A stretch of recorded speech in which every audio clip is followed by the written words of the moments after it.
On this week's episode of Marketing O'Clock, Google has an new way to monetize your content. You can now demand generate images using AI for demand gen campaigns. and it's taking all of our strength, but we're repping up the ad strength drama for you. All on today's show. Welcome, you are listening to Marketing O'Clock. Just stay tuned. Digital marketing news, but let's get specific. Digital ads, SEO and analytics, social media and more. Pretty much everything that'll make your website perform. With new shows every Friday. We give you the news with sass and puns and definitely hot takes. Thank you for tuning in. You know what time it is. It's officially Marketing O'Clock. Settle in, sit back, keep it locked. Hey there, I'm Christine Zernheld. AKA Shop. I'm Jess Budd, And I'm Nicole Waddington. and it is officially Marketing O'Clock. Here on April 19th, 2024, it's Tortured Poets Day. Congratulations. It's a very special day. Hello, everybody. Thank you for joining us for an amazing show. You may have noticed the elephant in the room. Greg Finn is not here. Nope. He's a little under the weather today. Took a very rare sick day. Get Very well rare. soon, Greg. But we have an exciting guest. Not really guest. Tables is back behind the boards. Hey, Tabes. Hi, everybody. Fresh off of fatherhood. Yeah, it's good to be back. We're so happy you're here. I'm happy to be back. I know, Jess, you didn't see it, but to welcome myself back, I leaned back in this chair and just completely landed on my back. I did not Bit see it super bad. It was But, pretty scary. yeah. How's your spine? Fine? It's great, yeah. Okay. Luckily, he's doing okay because that baby needs him. Uh-huh. Well, it's good to be back. And, yeah, trying to get as much sleep as possible. And I'm sure our listeners are very excited that you're back for the editing. It's going to be great. He's promised me I'm going to look amazing in the thumbnails again. So not that ever thank happened. You always look great. The rest of us really need, well, Nicole looks fine too. I really I need your don't- help, Tables. Thank you. I need the editing too. So we got Tables back, and it's an exciting month when we get 2 Nicole Waddington episodes. So Nicole, what is new with you? I have just given up on board sports completely. Any sport that Board involves sport? a board. I Board tried, games? Same thing. I've tried snowboarding a couple times the past winter. Not great. Little kids are passing me on the hill. It's horrible. I'm falling. Last weekend, I tried surfing. And again, same thing happened. These little kids, half my size, are standing up on these big waves and catching the waves and plowing into me, and it's not fun. They have no fear. They don't. Not but- that you have a lot of fear, but It's I feel easier like for it's easier for kids. kids. Yeah. Especially when you go skiing, those kids are just plowing down the hill without any poles. I'm like, what's going on here? Their bones are made of closer rubber. to the ground. Lower too. center of gravity. Yeah. You have nothing to be ashamed of. Yeah, You know, just stick to PPC. I think that's a good call. What about you, Jess? Well, I had a birthday this week, and we don't need to talk about that, but I... HB. Thanks. Happy birth. I woke up and I was still a little bit delirious and not a good mom, I guess, because my wonderful son, Jack, asked me how old I was. And I told him, Are you going to tell us? yeah, 36. And he was like, okay, what comes after that? And I was like, 37, and then 38, and then 39, and then 40. And I left it at that, and I thought he would understand, and so on. But I'm just waking up. I don't want to count that high, child. And he's my son, so of course his reply is, and then you die. And I was like, yeah. But again, thinking not at 40, but I'm just going to continue until I die. And he also recently told me, when I asked him how long he thought I was going to live, he told me 50. So kid doesn't have high expectations for me anymore. But That's so old to him. it is very old to him, to be fair. Although he said my husband was going to live to 85. So I don't know. Anyway, we kind of left it at that. We went on with our day, and then we go to brush our teeth in the bathroom, and the kid is crying. And I'm like, what's wrong, buddy? And he asked me if I was going to die before he was an adult. And I realized that I just can't have conversations before a morning coffee because he really thought that I was going to die at 40, I think. And his heart was broken and my heart was broken. And I just feel like a total failure. That is so sad. So I think I should just put him on some skis and like let him go find new parents. You're not a failure. It was awful. It was like, this is a sad story to be I'm telling. sure you explained it to him and made it better. I did, but I shouldn't have to, like, I should not have had to do that. That was a bad mom And it moment. means he loves you a lot. So that's a good mom moment. And he could be crying what my kid cried about this week. Oh, which is what? Among other things. Make me feel better, please. She was hysterical when she realized that Taylor Swift does not know her name. Why would you tell her She that? was so upset. Oh, We were reading the Taylor Swift book and she had like the heart hands in a picture. And I was like, she's saying she loves her fans. She loves Eliza. And she's like, she doesn't know my name. She was hysterical. And I was like, well, we can write her a letter. She's like, how is she going to get off the stage to read the letter? She had a lot of logical questions. It's a more legitimate concern. So that's good. Well, if we need wonder like if group therapy, we could probably get a rate. I wonder if she does respond, though, if you write. I'm going to give it a try. She did not respond to my wedding invitation, but it's worth another shot. This is a little bit different. This is for the children. So what's happening in the news this week, Jess? Oh, first up, Google has announced a new ad format for AdSense called Ad Intense. And if that wasn't a mouthful already, the thing itself is nearly impossible to comprehend without reading it at least 3 times, so you may have to play this back. I'm just going to read from their announcement, and then we'll talk about it. Google says, boost your revenue potential with the new Ad Intense, as in intent with an S, not intense, format for auto ads. And it says, today we're launching a new format for auto ads called Ad Intense. Ad Intense is an intent-driven format that places links and anchors into existing texts and pages on your site related to your content. What? It is confusing on a podcast. So it's not intense. It's INTENTS. Yes. It is intent-based, so it's Ad Intense. It's And I hard feel to like say. they did that intentionally Oh, that's good. That's good. Yeah. for these podcasters. This whole thing the whole thing is impossible to read. They do go on to say that it shows highly relevant ads that don't rely on third-party cookies. So if you're concerned about that, that's fine. But what the thing is if you have AdSense, if you're an AdSense publisher and you have this feature enabled, you basically are letting Google generate links within your text, so anchor links on its own, and or you can do one of each or both, what they're calling an intent anchor, and it's basically just like a blue little button, if you will, that pops up like an overlay at the bottom of your article, both of which are links, and they link to the SERPs. In their words, organic search results with ads. So you basically have either a link or a button or both that's auto-generated by Google in your content that then opens a dialog box over your content and lets users explore the SERPs and leave your site. Yeah, that's the first thing I was thinking. wow. It's like, from an advertiser's perspective and publishers, like, why would you want this? Because people would be clicking off to a potential competitor's site.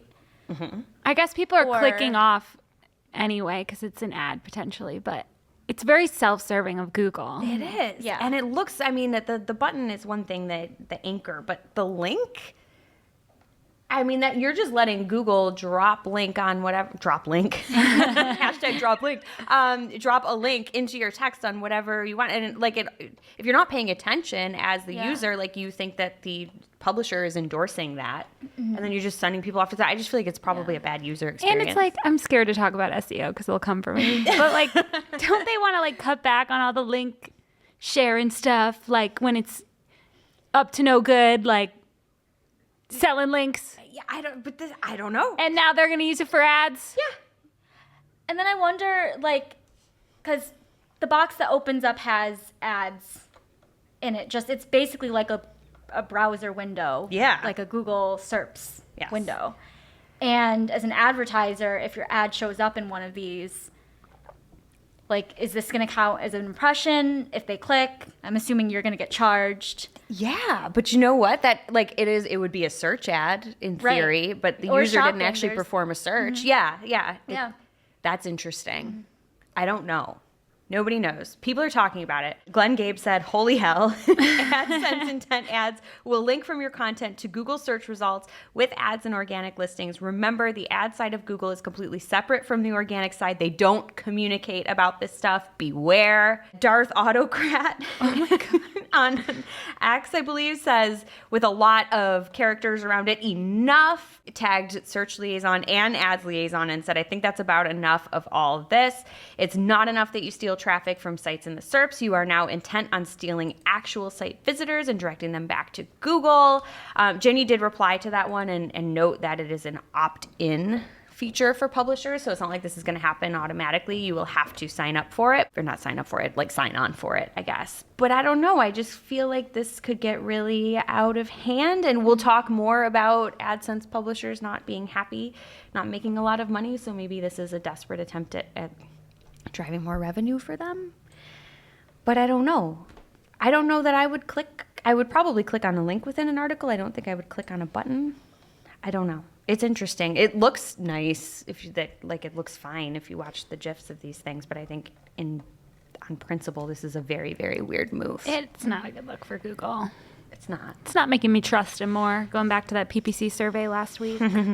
So by the time you're listening to this, generative image tools in-demand gen campaigns on Google Ads will be rolling out to advertisers around the world in English and more languages to come later this year. So you'll remain in full control and decide which AI-generated images can be added to your campaigns.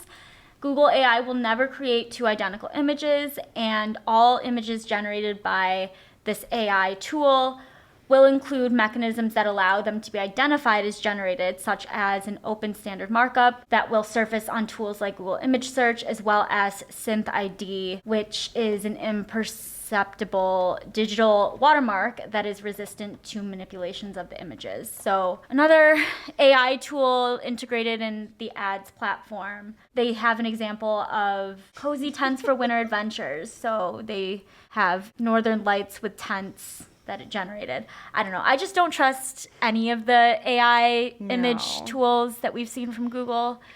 So Those I'm a little tents don't- skeptical of this. Yeah, they don't look cozy at all. You look like you'd be freezing in there for one. So, I don't know. It just looks fake. Yeah, Yeah. and it's supposed to be like your product that you wouldn't want to like mess around with the image. I feel like it should be, that's something you should be sourcing yourself.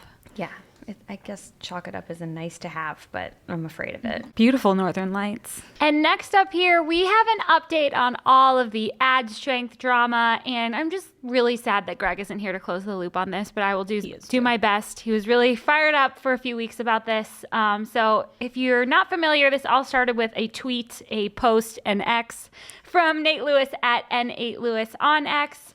And he said, new Google search campaign, will ads no longer show if they have low ad strength, ? And it has a warning. He's setting up his campaign and it says, your campaign is ready to run ads, but issues might limit performance. And it shows the warning symbol and it says impressions are a problem, presumably due to low ad strength. Just says impressions, low ad strength. So this had a lot of people fired up about, in the past, ad strength was explained to us as just a diagnostic tool about how many assets and the diversity of assets that you have in a particular ad. And we were always told that it was never used in the auction. So people kind of thought it was like useless, essentially. Like I didn't look at it a whole lot. So Ginny responded to Nate and said, again, it's just a diagnostic tool. It's not used in the auction. But that doesn't make sense. How could it be limiting his impressions if it's just a diagnostic tool? And then last week, you'll remember Greg recapped that Search Engine Land article from Nicola, and it says Google explains why ad strength is, quote, so important as it addresses concerns from the industry. So this had quotes from a bunch of people in the industry about why they don't really care about ad strength. Somebody called it useless. And then they had Brendan Cram, Google's vice president of search and commerce. And he was talking about how important it is. He said, I don't know where the idea that ad strength is not important comes from. Ad strength is at the center of what we're trying to do because creative is going to be incredibly important, and ad strength is going to be the mechanism which we use to evaluate that both performance max and in channels like search. But again, if it's so important, why wouldn't it be used in the auction? It's just very confusing. Ginny also said at one point that parts of that article had been edited, and I don't know, like after publication, I don't know which parts that was, but just for reference, it could have been edited after we reported on it last week. And then meanwhile, the whole time people were talking about this, in the background, I just think it's worth noting, Nate Lewis is on like a tireless mission to prove that ad strength impacts ad rank in the auction. Like he's doing all these tests and updating us on it every day, and Greg's been following and reporting on it. So Ginny kind of gave the final say on this last week. She said ad strength is not used in ad rank, and it is not a factor in stopping a keyword from going into the auction due to ad rank. That is something that Nate had surmised. She said that was incorrect. Ad strength is a distinct diagnostic tool, and to reiterate, it is not a factor in the auction. It simply helps indicate the diversity and relevancy of the assets available to maximize the number of ad combinations that may show for a query.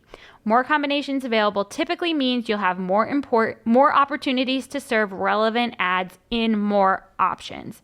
So we still don't really have an answer of how ad strength can limit impressions. I don't know if that warning isn't going to show up in the platform anymore. It seemed like it was like a UI test at the time.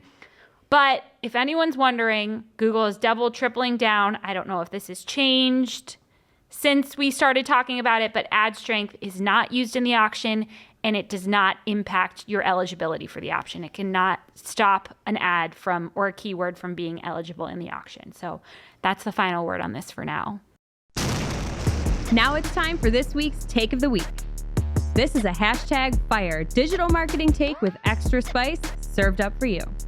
We simply deliver the take for your consumption. We give no opinions, we don't influence, you make the call. Do we have like a catchphrase for Take of the Week? This week's Take of the Week is brought to you by... This week's Take of the Week requires a little context, so I'm going to give that first, then we will get to the take.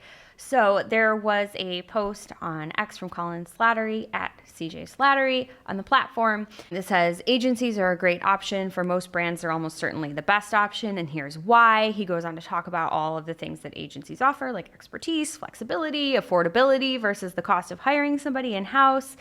And that last piece there is what brings us to the take of the week, which comes from Sam Tomlinson at Digital Sam I Am on X, who expands on that last bit there. And he says, then there's the final cost, the risk premium that comes with in-house hiring.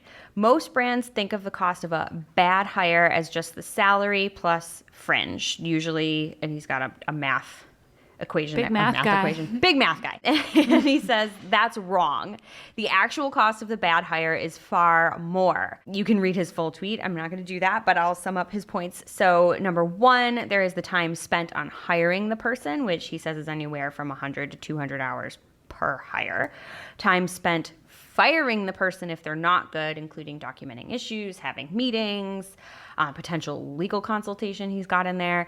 He said, number three, there's the mismanagement. If you hire a paid media specialist and they do dumb stuff, things could perform worse or, at best be suboptimally deployed. So not, using your budget, ad budget to its best potential. And then he says, and the cherry on top of this SH*T Sunday is the opportunity cost. You don't just lose hard costs, salary. You didn't just lose soft costs, time. You didn't just lose ancillary costs, ad spend, email performance, etc. You also lose all the time while this was happening, which could have been used to improve your business, but instead was used to take your business back a step. So basically saying on top of everything that you actually lost, you wasted your time too. You could have been doing something better.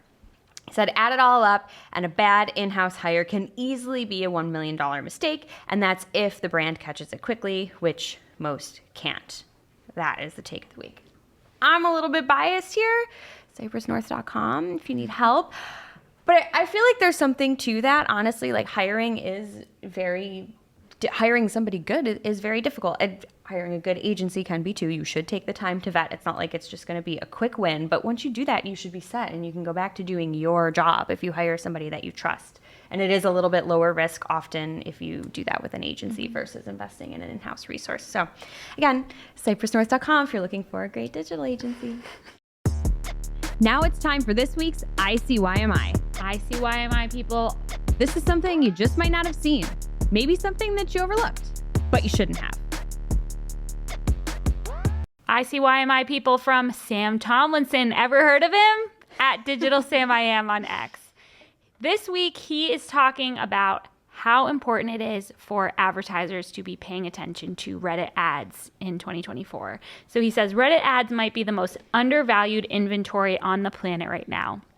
Reddit ads drove approximately $787 million in revenue in 2023, $204 million of which came from only 10 advertisers. Rough math says that Reddit's total organic traffic was approximately 2.2 billion sessions in 2023, or about 35 cents per organic session. And then he goes on to say, after a couple more paragraphs, Reddit is getting more visibility than ever before in organic search. It is on pace to have nearly 3 times more organic traffic in 2024 than it did in 2023, and it has seen ad revenue increase a mere 20.52% year over year. So just another reminder, I feel like we've said this before, but do not sleep on Reddit this year. I feel like the SEO people are definitely paying attention to it, but if you're on the paid side, it affects us too. It's definitely a good time to check out Reddit ads. All you have to do is set up an account, and then it's really easy to set up a dummy campaign and check out the different targeting options and threads that you can look at. So thanks, Sam. Don't sleep on Reddit. Now it's time for this week's Pew Pew Lightning Round.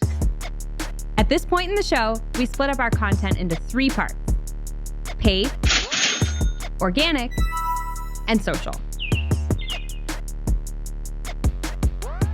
First up in the paid universe this week, Nava Hopkins is alerting us to a big change that will impact anyone who still has ETAs and DSAs running in Google Ads. Customizers, ad customizers for text ads, expanded text ads, and dynamic search ads will stop serving after May 31st, 2024. And this was, I think, announced last summer, but they gave us a lot of time to wait, and I feel like we're all going to forget about it. And I think you are getting this email if you are someone who this is going to impact, because Nava got it, but I did not. And just to reiterate here, the customizers are going to stop running, not the ads themselves. So your ads are just going to run without the customizers in place. Would be pretty creepy if they ran them with the curly brackets. Can you imagine? Not cute. And if you're running responsive search ads, nothing's going to change. Your customizers should not be impacted. And my prediction is that after this, it's going to be your ETAs are just going to be upgraded to RSAs. They're just going to They just want everyone to turn them off. From Mike Ryan at Mike Ryan Retail, he says, yes, it's exhausting being right all the time. And he's been using this nail paint emoji, and I just love that for Mike Ryan. So he's harking back to a post he had from November 15th, 2023, and it says Google Ads 2024 product roadmap, and it's the emoji of the car, and it's a highway, and the sign going straight says YouTube Shorts, and then the exit is for even more YouTube Shorts, and the car is clearly changing its mind and exiting, going to even more YouTube Shorts at the last minute. Just a classic PPC meme. It's really good. And then he has a chart here for Google owned and operated impressions from Performance Max. This was done by Smarter E-commerce, and they're all around 20,000, maybe 30,000. And then this one just jumps up in Q1 2024. Very scary stuff. Well, I don't know if it's scary, but Google wants more inventory on their own stuff. So pay attention to Mike Ryan for more insights like this. And he says this will be one to watch on Google's earnings call in 2 weeks from now. So we'll have to see. Next up, from Adrian Decker on LinkedIn, he had a friend send him a summary of the key tips and insights from Google's Creative Excellence Guide for Demand Gen campaigns. So it's basically what the guide says, but we don't have it in front of us. And I'm sure we're going to report on it again when the guide comes out, because we'll forget. But But it's all about demand gen campaigns, and these just seem like pretty standard best practices, but some highlights are they say use videos and images in combination, provide Google with AI and the right assets, use a variety of creative formats, and prioritize native platform assets, use high-quality relevant visuals, high-resolution videos, reuse high-performing imagery from social. Nothing was really crazy here, but we'll have that guide soon, so that's exciting. Can't wait to talk about it. Next up, Mike Ryan is sharing another chart. This one is from is covering the slippage in Temu's Google spend and how it's mirrored by app rank. So this starts in January, and it's showing Temu spend on Google, and it's just very closely mirroring the rank in the App Store. So not a surprise, but you can look at the screen if you want to see it. Then he has a chart for the number of active campaigns on the Meta Ads library, and it's looking at Temu, Shein, and Amazon. And Temu has been kind of all over the map, and in April, it just shot up. I mean, he's climbing up a really tall mountain. Okay. He's going to need a tent from that Northern Lights company. A nice, cozy one. Yeah. It's crazy. So clearly they're spending a lot more on Meta Ads, and this is probably going to impact competition a lot. Then he said, because he said back when he shared the original post that Temu was showing softness across Q1, he's like, sorry for saying they were soft. Nail painting. Then this made me chuckle. David Herman posted this week at Herman Digital on X. Also posted about Temu this week, and he posted a clip. I didn't know what movie this was at first. I don't watch a lot of these movies. At first I was like, Jess, what is this? Like Pearl Harbor? And it had the dad from Casper doing like a Bill speech. Pullman? And I swear Bill Hader was in the crowd. No way. Really? With a mustache. I swear. That movie's so old. It looked like Bill Hader. I'm going to have to rewatch it. I thought you were asking me who the main guy was. That's what I was like searching for. It's Bill Pullman. Yeah. Well, he's a great motivational speaker. I feel like they also could have used that hockey movie speech, but Miracle? yeah, it had the same effect. That movie gives me chills. Both these speeches give me chills. Have you seen those, Nicole? No. Just be quiet. You must. You must watch them both. So he said, my rallying cry for DTC Twitter. Today is our Independence Day.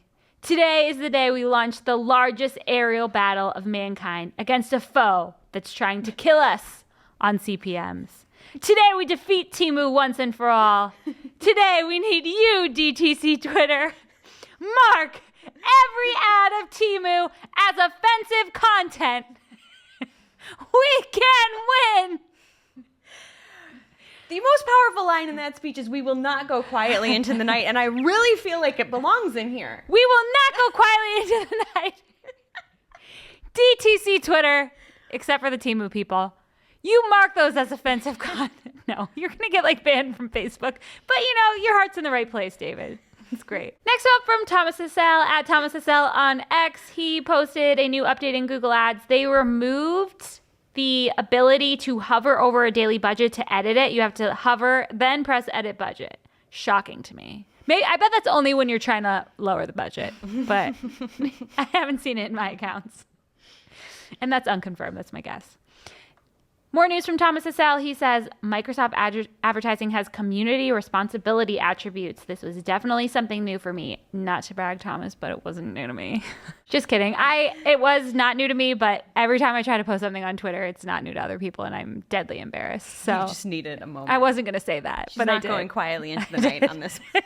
She knew No, about it. He should have shared this because people don't know about it. And it's all cool community attributes. You can say if you're Asian-owned, Black-owned, cruelty-free, family-owned, LGBTQ-owned, local business, nonprofit, small business. So definitely check them out because you should probably have some of these turned on. And everyone should share everything that's new to them, because even if it's not new, it is new to someone. I agree. Yeah. Share it. Mm-hmm. Put it out there. And other people stop making folks feel bad about it. Mm-hmm. Next up from Glenn Gabe, he shared an article from the Wall Street Journal about what they're calling MFA websites. What do you think that stands for? I My shouldn't ask you. favorite aunt.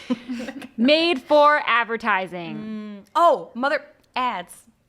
So we have a screenshot here. You know what we mean by made for advertising. They're like sites with just stupid ads all over them that are like so obnoxious. There is a beautiful image of them populating that I hope Tapes puts in the notes. Just some beautiful like gambling. We've got sneakers, tools, Singles. some drugs, some weight loss drugs. It's great. A grocery 2024 playbook? Who needs that?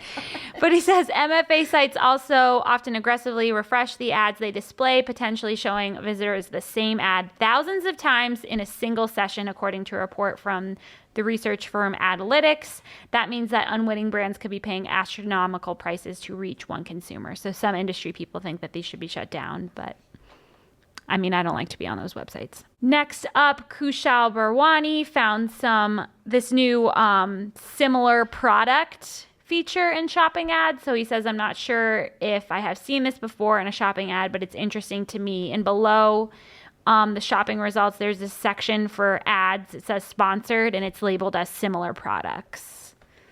I don't know if I love that. I'm not looking for something similar. I'm looking for what I'm looking for. Yeah, and I feel like that should be something you have to like opt into as an advertiser Yeah, to I don't want say. to pay for that. People aren't reading that. They're Yeah, just going to click. and if it's not similar, like I don't want to make people mad that my product's in there, you know? too. Oh my gosh. TikTok is testing virtual influencers for video ads. They're clearly AI. Yeah. They're not like pretending to be real. And it says they will compete against human creators for lucrative advertising contracts. Who gets the money? These people? Big tech. The new AI avatars can allegedly read scripts for video ads created from prompts submitted by brands and TikTok shop sellers. And then it says TikTok researchers discovered that AI avatars haven't generated as many e-commerce sales as human influencers. You don't say. Do I even have to say this? Like, the whole point of influencers and why it's turned into a thing is that you're like trusting someone's opinion. Yeah. And I barely trust influencers now because I know everybody's getting paid Yeah. to say something. But at least they could actually put the shoe on and tell you if it's comfortable. Sorry, Jude Law. AI is not happening.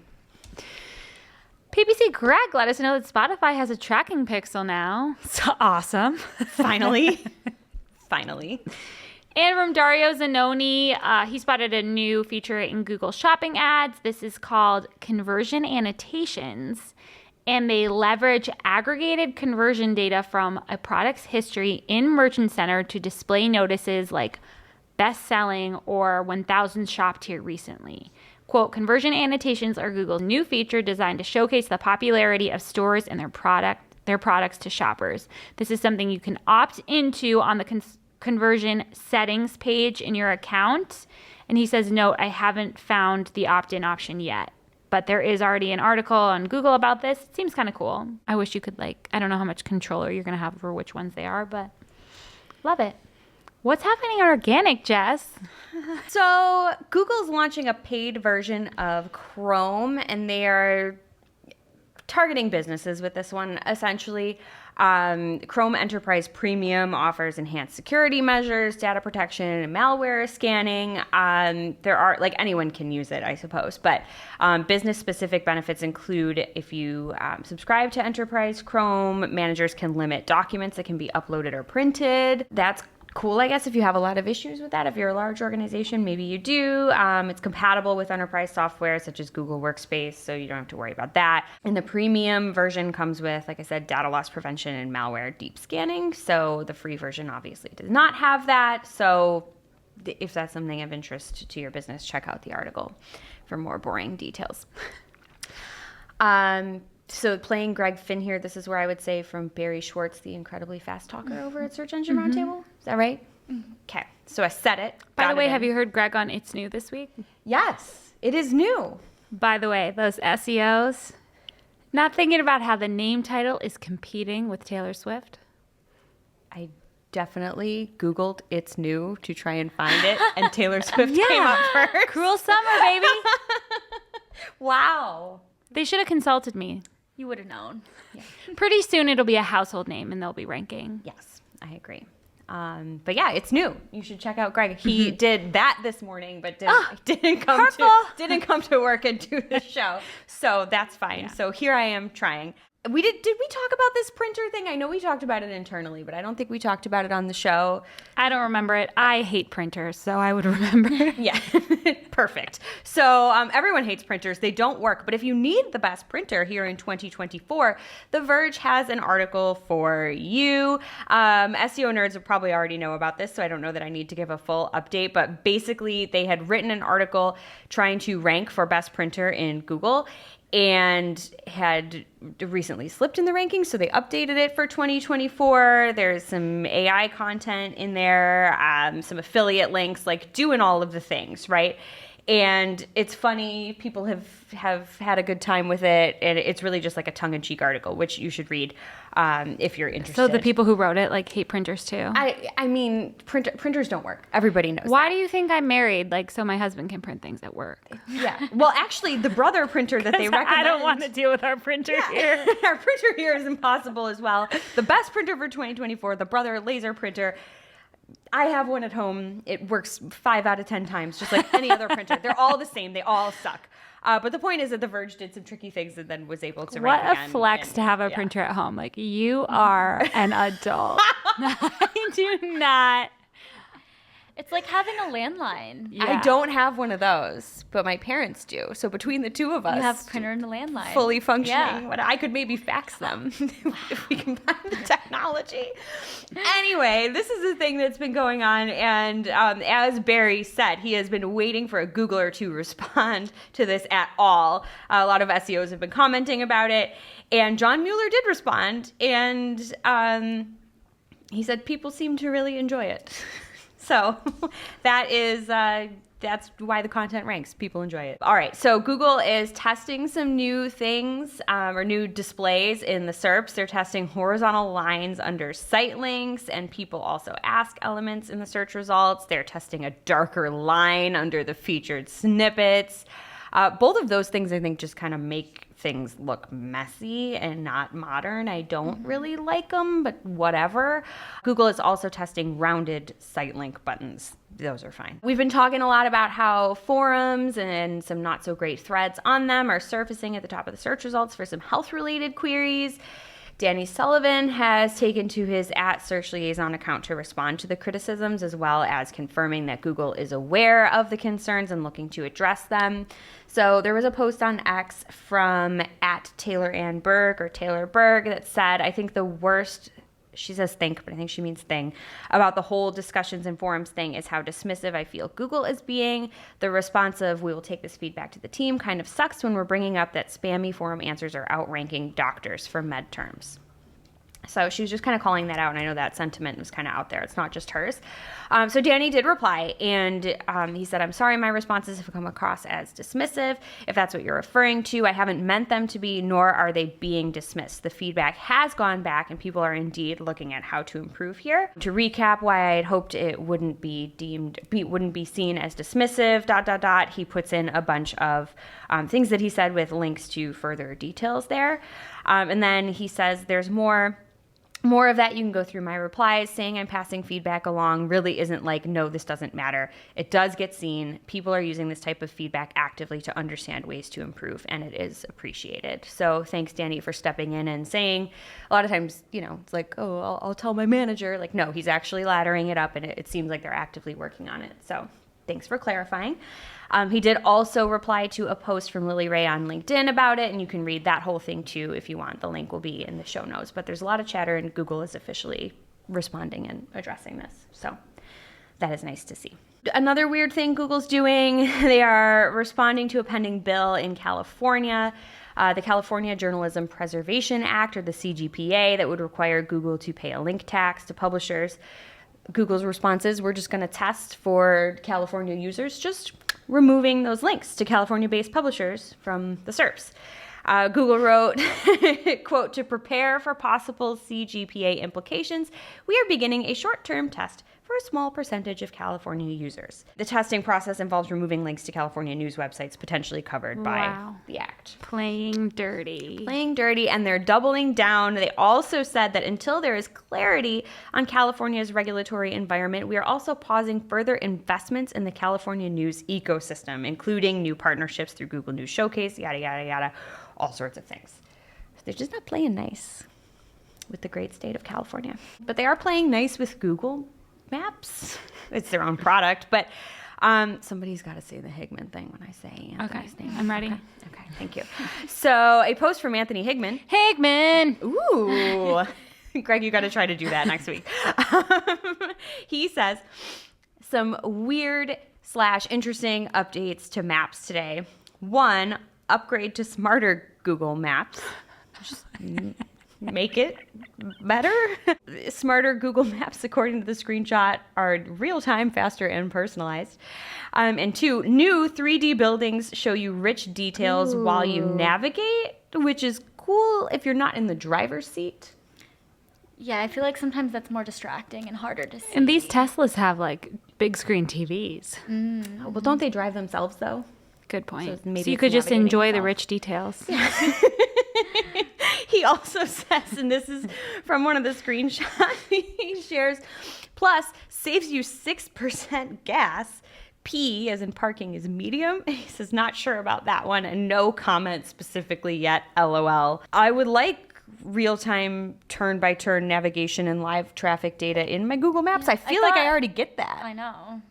I don't want to upgrade. I don't know. I shouldn't have to upgrade to have that, but thanks for saving me 6% gas. How do you know what I drive? What if I drive an electric car? You're saving me 0 gas.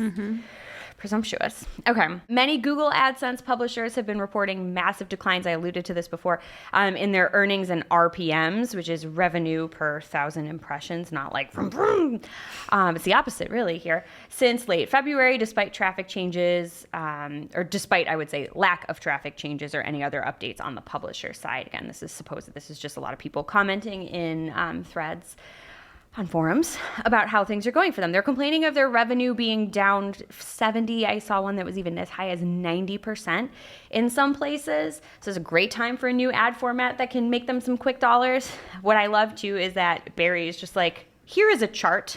Literally said that in his article, Barry Schwartz, and then shows a drop off of clicks and earnings. They don't necessarily happen at the same time, but they both go really, really, really low. So where you had your mountains, Shep, I have valleys. I can put a cozy tent there too. Bad. All right, a tweet post on X from Glenn Gabe.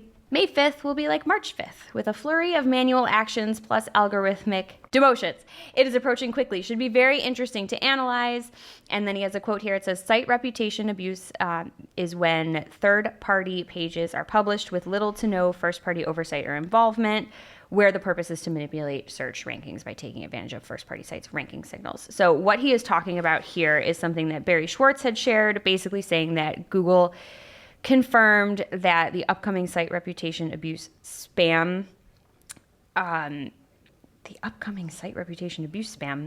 don't like the way that reads. Anyway, they're going to fight that with manual action and algorithms. So humans and machines together, once again, there's 2 ways to fight site reputation abuse. And Glenn says, watch out. He can't wait to tell us all about it come May 5th. Finally, the core update that started on March 5th is still happening. Oh my God. Still happening. I had to check with K-Bergs, who is our resident SEO here, especially when Greg's not around, to confirm that it is March 5th, not April 5th. This thing has been going on for a very long time. And people have had lots to say about it. Lily Ray posted that LinkedIn Pulse is now getting hit hard with this update.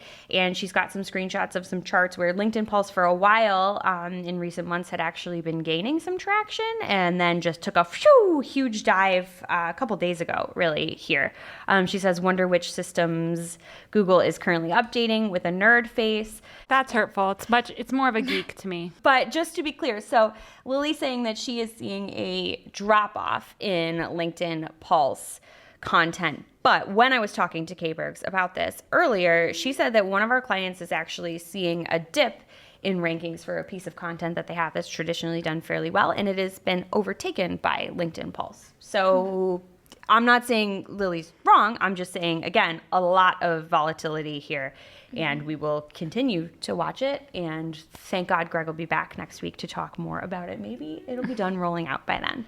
But for now, I am done. That is it for organic. What's happening in social, Nicole? X news here from Elon Musk, at Elon Musk on X. He said, unfortunately, a small fee for new users' right access is the only way to curb the relentless onslaught of bots.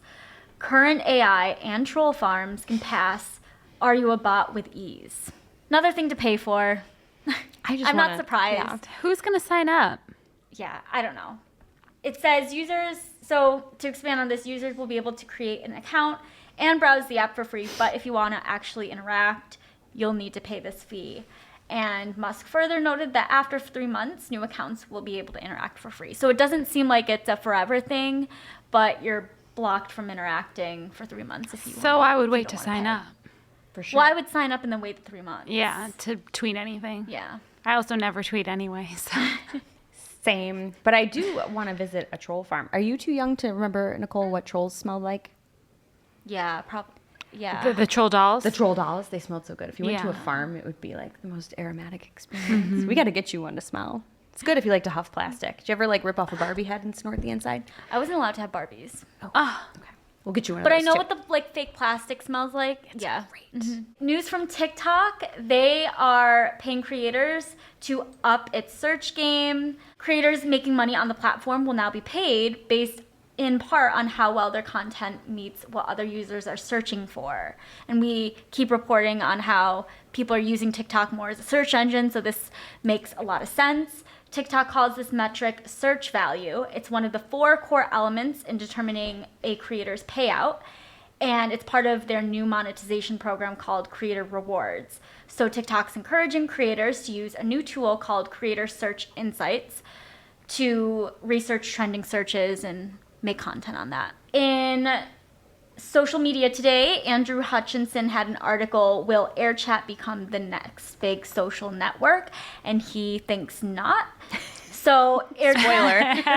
So AirChat, for context, is a voice and text network similar to Twitter in basic UI, but you speak what you want to share, and the app turns your speech to text and displays it in a Twitter-like feed. I don't get it. It sounds terrifying for people like me who just mumble all day. Yeah. And I mean, even any voice to text never works for me. Never. No. There's always typos. Try explaining the new ad intense format. We wouldn't have Yeah. been able to do it. I feel like this would be a nice feature for an existing social network, but we don't need one that is purely what people say out loud into their phones. Yeah. You have to like punctuate when you're telling Siri what you want to text. I know. It's awful. I like don't it. get it. So I'm with you, Andrew Hutchinson. I don't think this is gonna fly. No, also you're just like out there saying your thoughts out loud. What's the difference between doing that and then doing that on X, but just doing your voice to text thing on the keyboard? I just don't want to hear what everyone is about to post. I'm off social media for a reason. I don't need everybody walking around telling me their thoughts. Next up, YouTube star Marcus Brownlee's scathing Humane AI pin review led to arguments over ethics and influence from TechSpot. So, Humane AI pin is a screenless square device that can be attached to clothing. It features a camera, microphone, and touchpad, and a laser projector that displays the GUI on a user's hand. And AI pin can also make calls, send and receive text messages. It's a hefty $700 plus a $24 a month subscription to use. And since it's been released, it's garnered mostly bad reviews. People are saying it doesn't work, it's slow, runs hot, and has a short battery life. So it doesn't seem like a product I'll be buying anytime soon. And Marcus made a negative review on YouTube, and it got a lot of people heated, saying that he shouldn't have made the video because it was irresponsible. You have 18 million subscribers and you're heavily impacting Humane's sales. But I don't know. I think regardless of whether you agree with the review or not, like, it's a lesson in the fact that influencers do have a lot of influence. That's the point. And it can't all be Yeah. positive or we're not going to trust it. It's like what you both were just talking about before. If we want to trust these people, not AI folks, there should be some honesty in there. If something's not good, you shouldn't say it is. Yeah. And then last in social, Meta is trying to help Instagram influencers create AI bot versions of themselves. What did I just say? They're testing a program, Creator AI, and this will allow an influencer to create an AI bot version of themselves so that it can chat with the fans. But like, you don't have control over what this AI bot's saying on behalf of you. I wouldn't want to trust an algorithm to interact with people. Also, as a fan, like, why would you want to talk to an AI version? It could be good for fooling little girls into the fact that Taylor Swift knows their name. I don't want to lie to her. Also, fair point. Just pointing out a possible use case. It's dumb. It's dumb. And that brings us to our real life segment. Straight out of our accounts and into your ear holes. It's time for Working Hard or Hardly Working, where we talk about what's going on in our IRL work, good, bad, or otherwise. Working hard for me this week is just trying to control Performance Max at all. I'm using it for a lead gen account, and it's bringing us a lot of sales qualified leads. We're importing them from Salesforce. But anytime we try to do anything to optimize, like we'll be like, let's look at landing page performance and see if any are doing bad and then exclude them with URL roles. And like traffic will just drop off. Like it'll stop spending. So anytime you try to make it better, it gets worse. And it's just a terrible product. And I wish I had nothing to do with it. Except it's like your whole world. I'm so sorry. What's going on with you? I don't like the new Google Ads interface.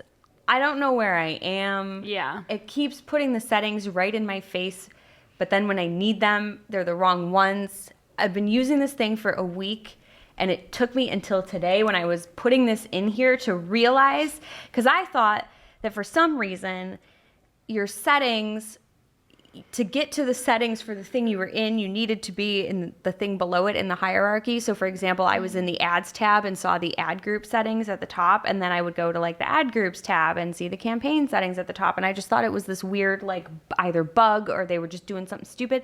And it took me until today to realize that the drop down like filtering that they added based on how you're filtering is what those settings are that show up. And that is extremely confusing, and I just don't like it. And I feel like they're trying to make things easier, but it's not intuitive to me, and I'm really struggling. Yeah. And I'm trying. I'm just bad at new interfaces. Same. Like trying to break old habits. It's tough. I want AdWords back. I know. What about you, Nicole? All right, working hard for me in LinkedIn is I noticed you can now choose to either duplicate an existing ad or link to the original ad. There's like a radio button with two options when you're adding existing content to a campaign. And I love this because before, sometimes I would want to make like a UTM change and I need literally the exact same ad, but I'm just going to change one little thing. And I learned my lesson many a times not to change an ad because it would affect any ad that's in a current campaign too that's identical. So love it, LinkedIn. And now for this week's Cool tool. As a reminder, our Cool Tool segment is not an official endorsement or paid mention. We're simply sharing something we found in our travels that may be of use to our listeners and is really, really cool. This week's cool tool is something we ship for well-equipped PPCers. It is actually an update to a tool that I know we've shared previously, but it is no less worthy of mentioning again. From Smarter E-commerce and the one and only Mike Ryan at Mike Ryan Retail, if you've never heard of him. It is an update to their PMax brand traffic analyzer script. And the new version that they just shipped, which are the words he used and where I got my rhyme from, because I'm really, really struggling lately. It includes conversion rate and CTR data, as well as the ability to break out blank and uncategorized data from the branded versus non-branded stuff that you're seeing. So that is a very nice upgrade, in my opinion. It is free, and as always, we will have the link in our newsletter as well as on Discord. That's newsletter.and community.marketingoclock.com respectively. So pick your poison, give me some of it, and check it out. Now it's time for our must-read marketing article of the week. An article so advanced, so in-depth, so detailed that we simply cannot cover it in its entirety on today's show. This week's must-read marketing article of the week comes from the Optimizer blog, and it is called Use New Customer Acquisition in Google Ads Without Hurting ROAS. And this comes from Benjamin Ackerman from Savvy Revenue. So You've probably heard about the new customer acquisition goal in Google Ads, and it sounds like the most amazing thing, but it's kind of easier said than done. So this takes you through the best way to implement it in your account. It talks about why the new customer acquisition goal is important and 2 different strategies for trying it in your account. So you can either bid exclusively on new customers or bid higher for new customers than existing customers. And Benjamin breaks it all down for you in the blog.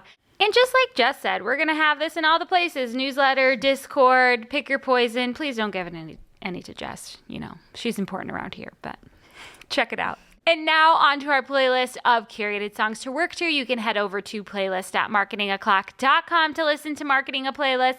Jess, Bud, what will you be adding to the playlist this week? I spent the entire day, well, most of it, with headphones in and no music on. So I'm just going to go with Sound of Silence, but the disturbed version. Okay. Well, I, in reality, will be listening to Taylor Swift's new album, and we're about to talk about it some more.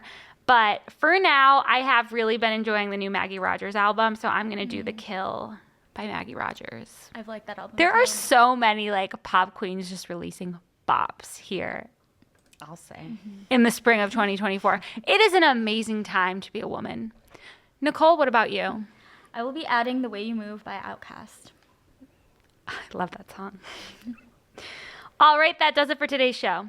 It is officially not Marketing O'Clock, Thanks for listening. We miss you already. and we can't wait to see you next week. Thanks for listening to Marketing O'Clock.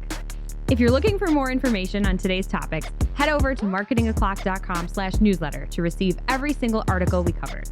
We share the news as it breaks in our Discord community. Head over to community.marketingoclock.com to join.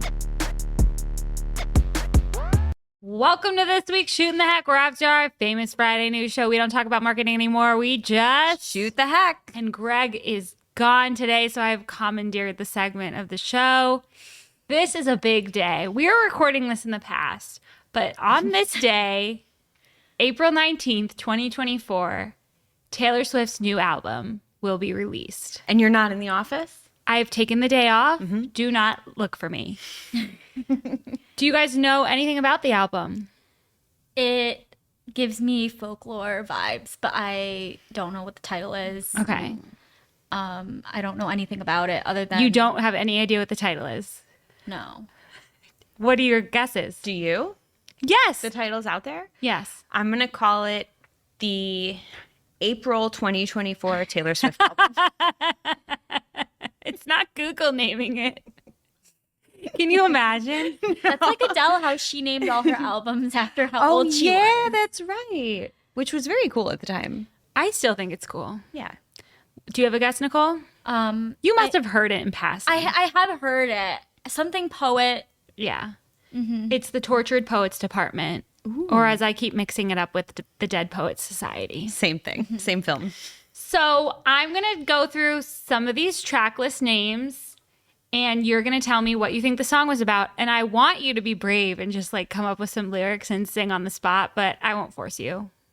I will be a poet on the spot. I'm not going to sing. Okay. Also, there's 2 features on the album. Does anyone want to guess who they are? Is that like a person? Yeah, she has 2 people who are coming on. The first one has a feature. Beyonce. I wish. Doesn't she do something with ice something? That's on an old album. Ice Cube. No! Okay, I guess I'm giving it away. Wait, no. That Noah guy, Noah Kahan. No, Oh, that would that's be a a good good guess guess. too. I'm trying to actually play here. I'm just going to tell you. So the first one is Fortnite, Who's featuring Post Malone. The song is called Fortnite. Okay.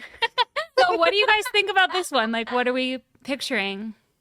It's totally about playing games with your crush, right? Like video games, like Fortnite? Like Fortnite. Yeah. I don't know. A fortnight is like 14 days. Oh. Something tells me it's not going to be about the video game, Well, but so we'll have to check back. maybe it's about a 2-week time has passed since I've seen you last. Ooh. I like that. That's all I got. Okay, the next one is the title track, The Tortured Poets Department. Happy song, sad song. Sad. Yeah, there's no way it's uplifting. I think it's a sad song. Something about her being a songwriter and all the challenges that come with it. The struggles of bearing your soul to the world, but you have to get it out. So therefore, now we know everything about her. And that one is explicit. So what words do you think we'll hear? She drops an F-bomb here and there, right? Yeah. Yeah. Mm-hmm. Okay, the next one is my boy only breaks his favorite toys. Are you getting a vibe from this album yet? I feel well, it's definitely a breakup album from Joe. Yeah. Right? Question mark because nobody knows who he is, but whatever. Oh. Is she still with that footballer? Yes. Yeah. So why is she writing sad songs? She probably Because wrote this is back from when 2 years ago. She also keeps making big things about the number 2. So some people think she's going to drop Rep TV on the same day. What? Double album drop. Oh. Rep Taylor's version, Reputation. Oh, I thought maybe she was pregnant Rep with baby TV, number got 2. it. That's her announcement. Okay, so now knowing that you know it's a breakup album, could you guess any more track titles? Kill How about me this now. one? probably something British related. So Long London. Oh, And you got Yes, it. she had another song called London Boy, and it's one of the only songs she will not perform at the Eras tour. Like she's never done it. Because it's going to make her cry. I don't know, but it's not like that big. It's like a pop song, but it's just like too personal, I think. London Bridge is falling down. Does she cover No, that? that's only. There's one called Florida with 3 exclamation points. Isn't that where Travis? No, he's not from Florida. No. People live think in when we heard the news that they broke up, she was in Florida performing in Tampa or something. That's when it came out. So people think that that's it. Did she get dumped by this person? It's seeming like, It seems like Thank she you for broke asking, up Jess. from Joe. okay. but it seems like she like wanted to get married maybe and he didn't. There's a song from, it was leaked at first from her last album. It's truly gutting. It's called You're Losing Me. And it seems like a preview for this album. There's a line that says, I wouldn't marry me either. Can you believe? That hurts. I would marry you, Taylor. Okay, then there's a song. Baby. What a tortured poet she is. I know. Oh, wow. Man. There is a song called The Smallest Man Who Ever Lived. Ooh. Okay, that's an angry one. be really Is it explicit? She's going to swear in that one. Wait, I lost it. Yes. it She's is definitely talking explicit. about like just him as a person, right? Mm-hmm. Just checking. Then that's what I think. But Daddy, I love him. That's like a reference to Ariel, I think. Yeah, But Daddy, I love him. Thank you. That's it. Down Bad, Fresh Out the Slammer. Then there's songs on Is he here. a jailbird? No, I feel like that one's going to be talking about herself, like she was locked up. He really never wanted her to be out in public, it seems like. Like she was always like hidden. They never walked the red carpet together. Now she's just all over the place with Travis. Yeah, she So didn't need this I think man. it's He like, sounds like a loser. I feel like she should just, this whole album, she should just throw out like Yeah. a box of his stuff. and now she's doing all these like, it seems kind of catty. She's like releasing playlists of her old songs and they're all the stages of grief. And the Denial playlist has like all of her biggest love songs about him. I don't know why I'm so into this, but I really I like am. that. I'm saying. I need to look more into this. This is exciting. I Can Do It With a Broken Heart. There's one called LOML, like Love of My Life. It's going to be really good. Do you know what her best song really is, though? It's that Drops of Jupiter cover. I listened to it twice yesterday. It's really good. It's really good. I like it too. Okay, well, those are predictions for the album. I think it's going to be like more fun than we think, but definitely a breakup album. And just please send your thoughts and prayers to really everyone in my life, my husband, my children. The Your last clients. time she released a breakup album, it was Red, and I was like new, like freshly dating my husband, like a happy time in my life, and I was like inconsolable because of this album. It just affected me. I called it a Taylor Swift depression. Wow. Well, at least you have the weekend to get over it. You Yeah. come back fresh on Monday, and we can't wait to see you. So everyone just look out for your fellow Swifties, you know? They're there. And we'll see you next week. You know what time it is. It's officially marketing o'clock. Settle in, sit back, keep it live.